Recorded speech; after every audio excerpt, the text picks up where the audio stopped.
स्वामीनाथन आयोग की रिपोर्ट क्यों नहीं जारी किया जा रहा है अभी तक? इसी तरह से किसानों की आमदनी दोगुनी करने की बात कही थी। या 6,500 करोड़ से ज्यादा कारपोरेट सेक्टरों को लाभ पहुंचा करके, कोयले की खदान दे करके।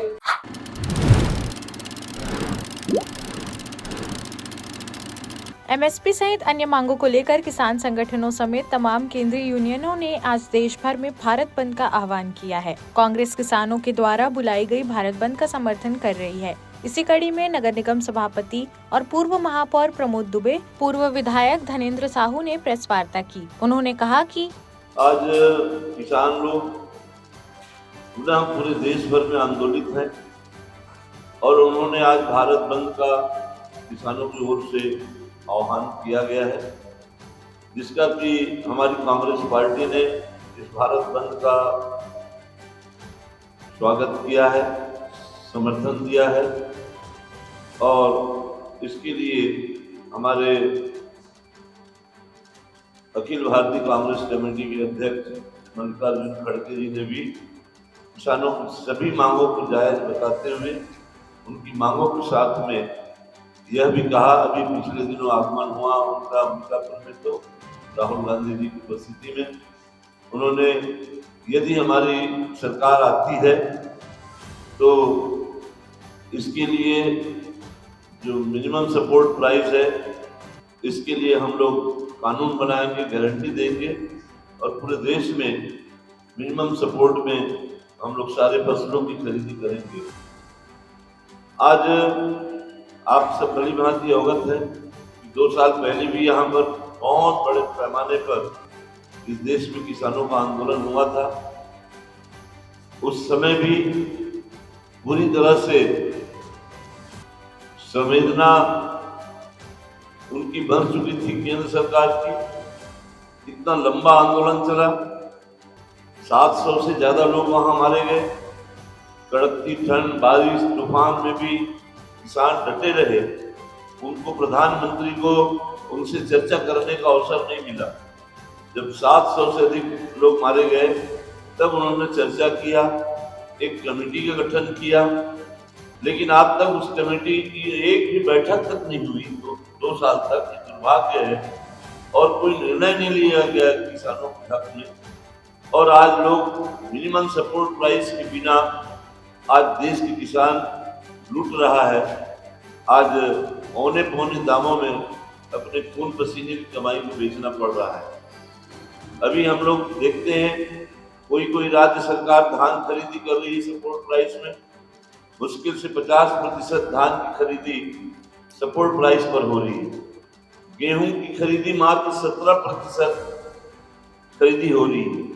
अन्य फसलों की तो और कोई गारंटी ही नहीं। तो इस तरह से हमारा ये भारत देश है, विभिन्न प्रांतों में हम सब अलग अलग तरह की फसल लेते हैं और मौसम आधारित अधिकतम खेती है हमारी। अनेकों बार बाढ़, मौसम की सूखा, अकाल, अतिवृष्टि सबका सामना किसानों को करना पड़ता है और उनको मिनिमम सपोर्ट प्राइस भी नहीं मिल पाता।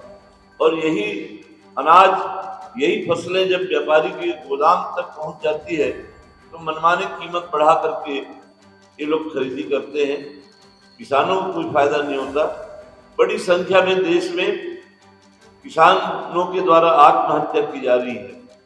अन्नदाता हम लोग बोलते हैं किसानों को, और यही किसान अन्नदाता लगातार आत्महत्या कर रहे हैं। पूरे देश के लिए चिंता का विषय है। जो पूरे दुनिया का पेट पालती है वही आज किसान वर्ग आज खुद भूखे होकर के आज अपना प्राण त्यागने को मजबूर है, कर्जे में लग करके, और इसीलिए यह किसान आंदोलन उग्र है। आज देखते हैं हम लोग, इस देश के प्रधानमंत्री ने, इस देश की सरकार ने दिल्ली के तमाम रास्ते में कील ठोक दिए, बड़ी बड़ी कंक्रीट की दीवारें बना दी है। क्या किसानों को दिल्ली में जाने का हक नहीं है, अधिकार नहीं है? वहां पर सब लोग अपना विरोध प्रदर्शन करने, अपनी मांग रखने नियत जगह बनाई गई है। जंतर मंतर में सब अन्य विभिन्न विषयों के पूरे देश भर के लोग वहां जाकर के धरना करते हैं, प्रदर्शन करते हैं, आंदोलन करते हैं। आखिर इनको 100 किलोमीटर दूर क्यों रोका जा रहा है किसानों को? इतना किसानों से डर क्यों है? सरकार डरती क्यों है? प्रधानमंत्री जी डरते क्यों है? बात क्यों नहीं करते? कब बात करना चाहेंगे उनसे? और बहुत सीधी सी बात है, स्वामीनाथन आयोग की रिपोर्ट लागू करेंगे, भारतीय जनता पार्टी ने कहा था। स्वामीनाथन आयोग की रिपोर्ट क्यों नहीं जारी किया जा रहा है अभी तक? इसी तरह से किसानों की आमदनी दोगुनी करने की बात कही थी। दुगनी करना तो बात है, दूर की बात है आमदनी को, खर्चे जो है 2 गुनी 3 गुनी 4 गुनी जरूर हो गई है। तो प्रधानमंत्री जी बोलते कुछ है, करते कुछ है, पूरी तरह से किसान विरोधी छवि होने का परिचय जो सरकार दी है। और इसलिए हम सब लोग, पूरी कांग्रेस पार्टी ये वादा करती है कि सरकार बनने के बाद में हम लोग MSP लागू करेंगे, कानून बनाकर गारंटी देंगे। और इसी तरह से यहाँ पर स्वामीनाथन आयोग की जो सिफारिशें हैं, काफ़ी कुछ पहले भी हमारी यूपी की सरकार ने लागू की थी, जो शेष बचे हैं उसको हमारी कांग्रेस की सरकार लागू करेगी। बहुत सारी बातें आ गई। तो मुख्य बात है कि स्वामीनाथन कमीशन की कितनी सिफारिशें थी। स्वामीनाथन कमेटी की 201 बड़ा महत्वपूर्ण सिफारिश था, जिसमें यूपीए सरकार में 175 को उसी समय पूरा कर दिया गया था। 15 नवंबर 2004 के संबंध में नेशनल फार्मर्स कमीशन बनी थी। 201 सिफारिश लागू करने के लिए इस पर पर्याप्त बैठक यूपीए की सरकार के समय में समय पर होती रही। 6 से 7 बैठकें हुई। आदरणीय मोदी जी की सरकार 2014 में आई और मात्र 26 रिफॉर्म बचे थे जिनको उनको पूरे करने थे। जब आदरणीय प्रधानमंत्री जी मुख्यमंत्री के रूप में गुजरात का प्रतिनिधित्व करते थे तो वो हमेशा MSP की बात करते थे। और आज इस बात का दुख है कि MSP का अर्थ क्या होता है, इसको भारतीय जनता पार्टी के ट्विटर हैंडल से जिस प्रकार से अफवाह फैलाई जा रही है। MSP का अर्थ ये नहीं होता कि सारा उपज सरकार खरीद लेगी। MSP का अर्थ होता है कि सरकार एक मिनिमम सपोर्ट प्राइस बनाएगी, जितना सरकार को लेना है वो लेगी, बाकी उस प्राइस से कम मार्केट में नहीं बिकेगा। ये एक बेस प्राइस होता है, चाहे वो किसी भी डिपार्टमेंट की बात करें, PWD होता है तो उसमें एक SOR होता है।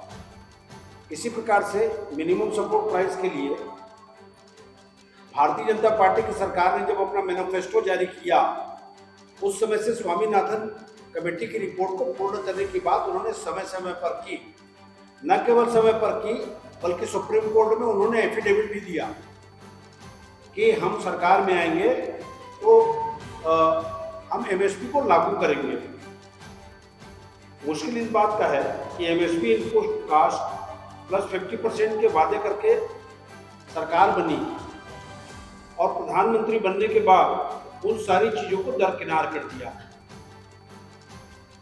19 नवंबर 2021 को आप सबके सामने आदरणीय प्रधानमंत्री जी ने हाथ जोड़कर पहली बार माफी मांगते हुए कहा कि साहब मैं ये तीनों काले कानून वापस लेता हूँ। ये डायलॉग भी दिया था कि मेरी तपस्या में कोई कमी रह गई होगी, सुना था ना आप लोगों ने। तब कहा था कि MSP की समस्या का समाधान निकालने के लिए एक कमेटी बनेगी, और 2 साल से ऊपर हो गए, किसी प्रकार की कोई कमेटी केंद्र में बैठी भारतीय जनता पार्टी की सरकार ने नहीं कर पाई।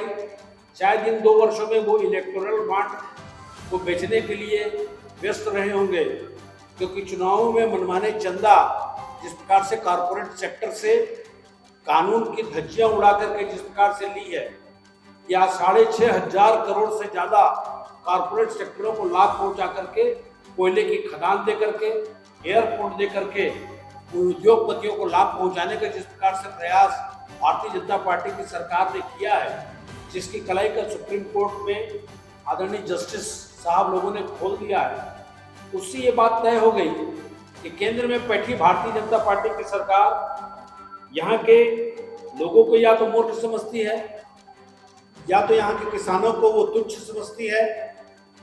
केवल और केवल ट्विटर हैंडल से भारतीय जनता पार्टी के नेताओं के द्वारा अफवाह फैलाया जाता है, किसानों को बड़ा आदमी बताया जाता है, उनके बैलेंस शीट निकाले जाते हैं। तो आपके बैलेंस शीट को भी तो निकालने वाले कोई लोग हैं। तो आज के कुल इस बैठक में जिस प्रकार से आदरणीय धनेश साहू जी ने जिन बातों को कहा है, उस विषय में किसानों के जो मिनिमम सपोर्ट प्राइस में जो खरीदने की बात केंद्र सरकार ने कही थी, उस पर वो आज मुकर गए हैं और फिर से किसान आज उन्हीं चीजों को कह रहे हैं कि जिन चीजों को आपने अपने घोषणा पत्र में कहा था। वही भारतीय जनता पार्टी का 2019 का घोषणा पत्र है, जिसमें उन्होंने कहा था कि किसानों की आमदनी जो है वो दोगुनी कर दी जाएगी 2022 तक में। आज आमदनी तो दूर, आदरणीय धनेश साहू जी ने जिस प्रकार से बताया कि कितनी आत्महत्याएं किसानों के द्वारा की जा रही है, इसको नजरअंदाज भारतीय जनता पार्टी की सरकार लगातार कर रही है। सबका साथ, सबका विकास, सबका विश्वास, ये कहने वाली सरकार न किसी का साथ दे रही है, न किसी के विश्वास पर खरे उतर रही है और न किसी को किसी प्रकार के कोई संवेदना इस सरकार में बची हुई है। देश प्रदेश की सभी बड़ी खबरों से जुड़े रहने के लिए हमारे YouTube चैनल को लाइक, शेयर और सब्सक्राइब करना ना भूलें। साथ ही लेटेस्ट खबरों के लिए बेल आइकन को प्रेस